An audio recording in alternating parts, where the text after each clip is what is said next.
আসসালামু আলাইকুম, কেমন আছেন সবাই? আশা করি ভালোই আছেন। তো রান্নায় চলে আসলাম। তো এখানে যে সব কিছু রেডি করে নিয়েছি, ডাল বেটে নিয়েছি, মশলা বাটে নিলাম, আর এদিকে আলু কোপ্তা বানিয়ে নিচ্ছি।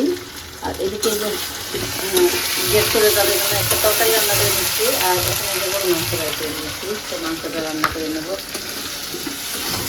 মশলা দিয়েছি।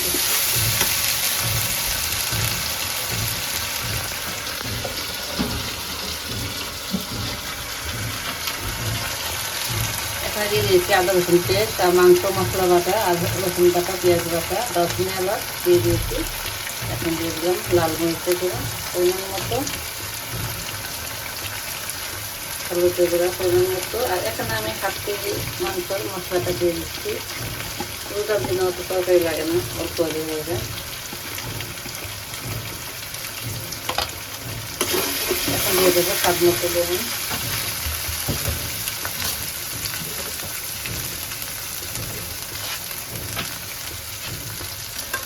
পরিমাণ মতো একটু পানি দিয়ে দিই।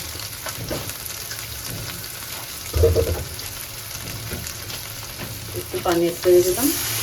পানি এড করে মশলাটা আমি ভালোভাবে কষাই নেব।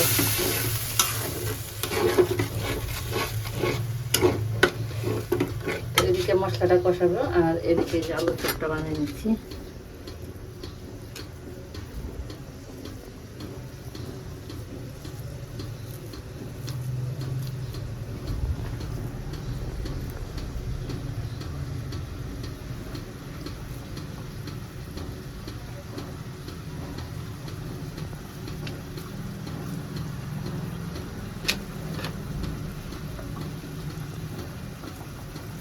তো ওটির ভিতরে কিন্তু আমি ডিমের চপটা আলু দিয়ে আমি বানাই।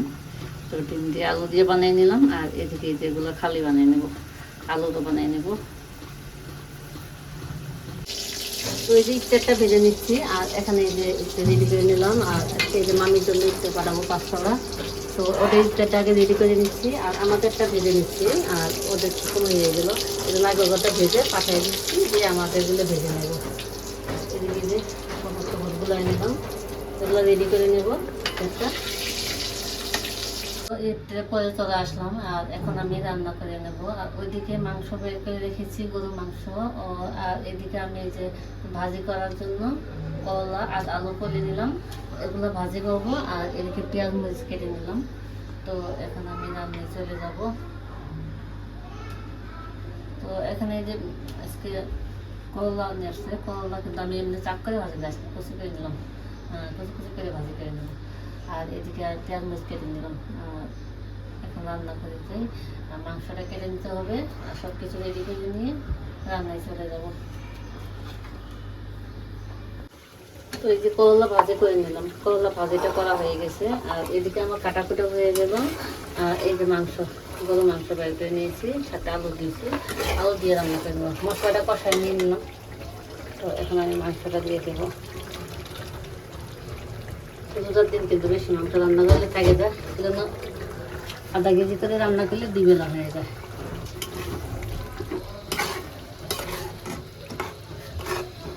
এই যে মাংসটা দিয়ে দিলাম। তো মাংসটা কষানো হইলে আমি আলুটা দিয়ে আর একটু কষাই নেব।